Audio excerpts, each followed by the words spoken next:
Jerusalem. The last Gospel, John, has many different stories that do not appear in any of the other Gospels. Having all these differing Gospel versions of the story is confusing. None of the Gospel stories is CNN in Jerusalem in the year 30. These aren't people who are standing at the foot of the crucifix with notebooks in their hand, writing it all down. The Gospels are written in the form of historical biography, so many people have assumed that they are exactly that. But that's not actually what they are. They're written to demonstrate to people the importance and the meaning of Jesus and his teaching. That was what they're for, and they do that very well. But they're not primarily interested in what actually happened back there. So one is forced into the apparently blasphemous position of doubting the historical truth of the Gospels. If you start saying it's blasphemous to question gospel truth, which particular bits of the gospel are you choosing to say that about? Or are you saying all of them? And if you say it's all of them, there are endless bits that contradict each other. I mean, Matthew, Mark, Luke and John tell different accounts. I mean, some of them don't even tell about Christ being born in a stable. You know, which bits are true and which bits aren't true? If you look at the Easter narrative, the key narrative of the different Gospels, they all tell different accounts. Some of them don't mention the Garden of Gethsemane. You know, what is gospel truth? There are 4 Gospels, they all tell different truths. Surely people have to realise that it's much more complicated than that.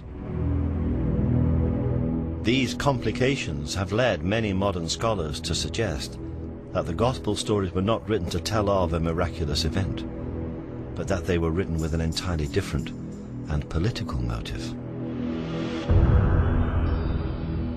Whether we like it or not, the function of the stories in the last chapters of the Gospel is not to establish Jesus has risen. Isn't that marvelous? Which surely would be enough to say.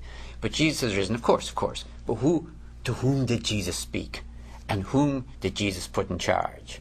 Insisting that Jesus literally rose from the grave and was seen by a few people who knew him after he died is a way of restricting the experience of resurrection to a very few people, and therefore maintaining the authority of the group within that group. You have competing leadership accounts using apparitions or empty tombs to establish who's in charge here or who's in charge there. That's their function, that's their purpose. So Peter is said to be the first witness of the resurrection. To this day, of course, for example, the Pope of the Roman Catholic Church claims to be the descendant of St. Peter, and authorized, by an unbroken chain of ordination from Peter. That is, the resurrection is taken to be validation, in many cases, of the authority of the churches. Some scholars go so far as to suggest that the story of the resurrection was created not only to give authority to the church, but also as an extraordinary psychological tool to bring in new converts. If it hadn't been for the resurrection of Jesus and his rising from the dead, victorious from the dead, we wouldn't be celebrating Christmas. It's a bit like when you go into the army. The first thing we want is to take over your body. So symbolically, let's say we're going to shave all your hair. As long as you give in on this, we got you. We got your body, which is what we want. In one sense, sometimes the churches, some churches at least, do the same. We're going to tell you something unbelievable that you got to believe. If you believe it, then you will believe that they alone control heaven, that without them you cannot get into heaven, and then they've got you. You've left your brains in the parking lot. That's a statement that may be offensive to many Christians. It would certainly be offensive to the worshippers at the Toronto Airport Church, who take their belief in the literal truth of the resurrection of Jesus very seriously indeed. Well, I hear this singing in the streets, now Jesus is alive. All creation shouts aloud that Jesus is alive. For these Christians, the risen Christ is an active part of the church, and they believe that in 1994, Jesus blessed their church with a miraculous healing mission. In the Spirit for 1 minute. Since then, thousands of churches around the world have claimed to be touched by what has become known as the Toronto Blessing. 1 minute. Bless you, man. Oh, blessed. Okay, blessing means everything that God has to give. The fastest growing and most active parts of the Christian church in the 21st century seem to be those which, despite all the contradictions and anomalies, fervently promote the literal truth of the gospel stories of Jesus' life, his death, and his resurrection. Blessed! And in Toronto, in a splendid new church built by contributions from the faithful, the congregation continued to celebrate their belief in the resurrected Christ. I'll be blessed. Here, on an almost weekly basis, they claim that their faith has the power, miraculously, to heal. So God's going to heal you right now? There it goes, and the neck is healed in Jesus' name. Don't you like it? I like it. Bless you, brother. Today, it seems to me that there are many people who will strongly defend the literal truth of the resurrection. Many others believe that perhaps, those who die may be alive in some way, that Jesus who died might be in some sense alive, whatever one means by that.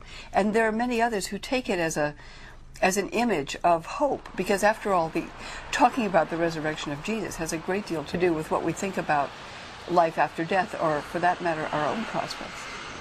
But the problem for the church in the 21st century, in a technological and secular age, is that people find it harder and harder to believe in the literal truth of any of the miracles, let alone the miracle of the resurrection.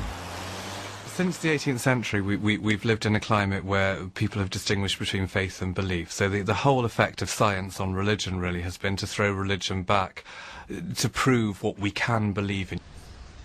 But week in and week out, congregations gather in Christian churches and recite together an ancient creed.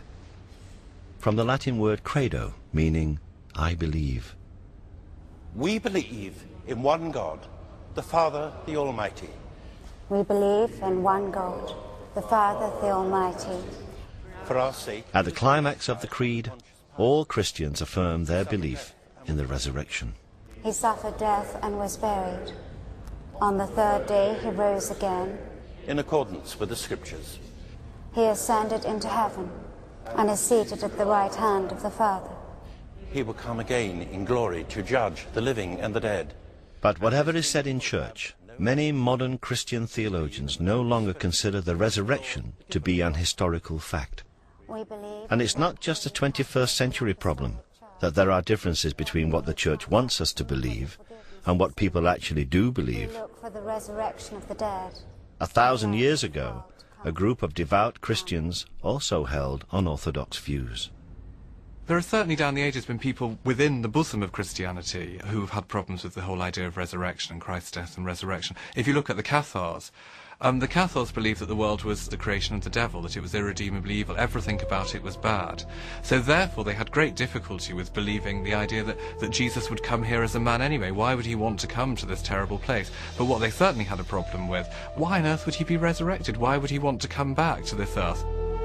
The church was so appalled by what it saw as this terrible blasphemy about the resurrection that they created the Inquisition.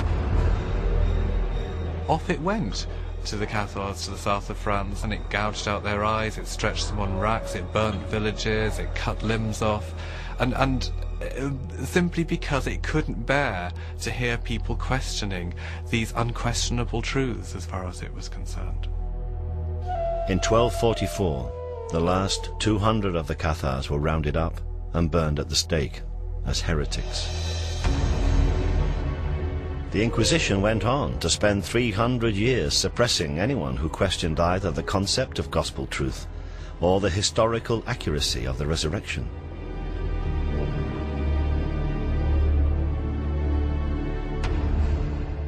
But there is one story, also set in France at about the same time as the Cathars, which tells of another Christian group who made a discovery which really did suggest that the resurrection story was not true.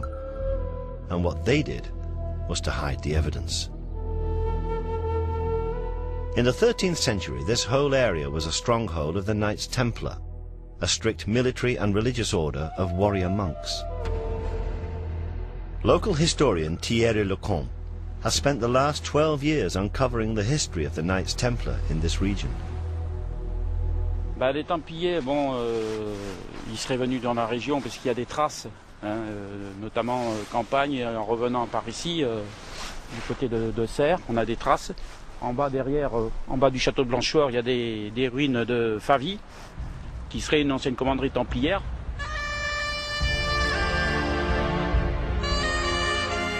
The Knights Templar were committed to poverty, chastity, and the protection of pilgrims en route to the Holy Land.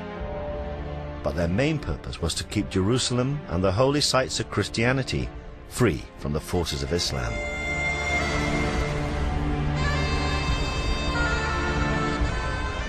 While they were in the Holy Land, the Templars built their own castles, but they buried their dead in graves they excavated near to the original Temple of Solomon. And certainly during this time, they were thought to have discovered great treasures.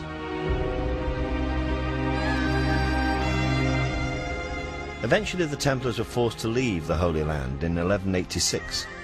They returned to France.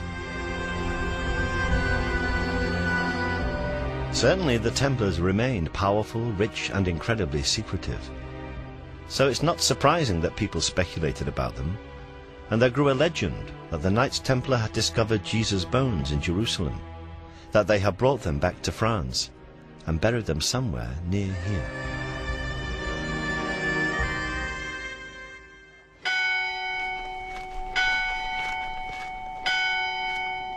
In the last 200 years, the search has focused on a small church in the village of Rennes-le-Château.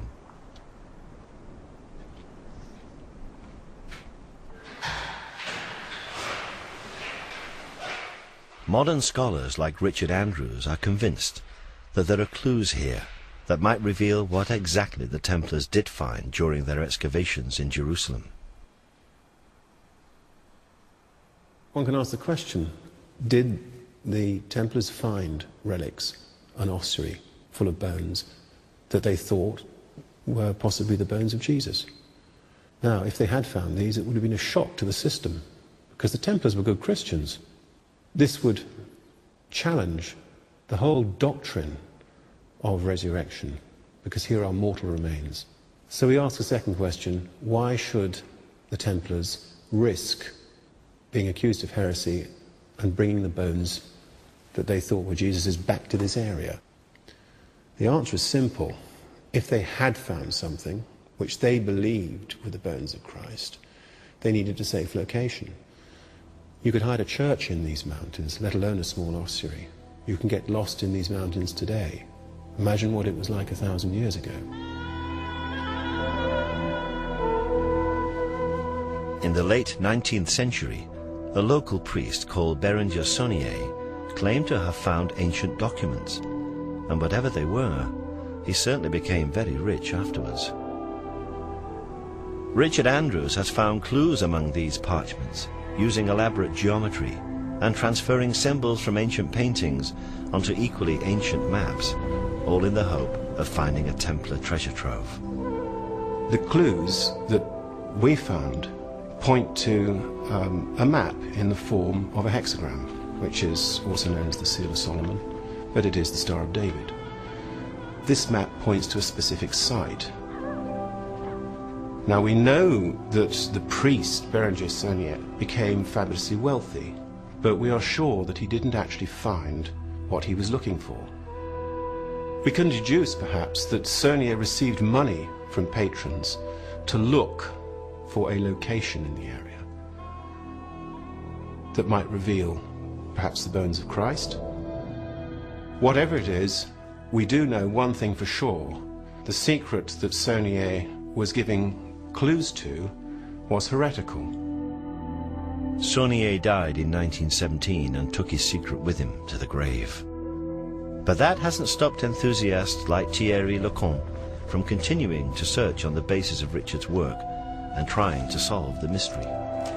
Using a local map on which the geometric lines have been transposed, Thierry has found further evidence of the Templars' existence, and he believes that he may be closing in on the location where the Templars could have buried the bones of Jesus.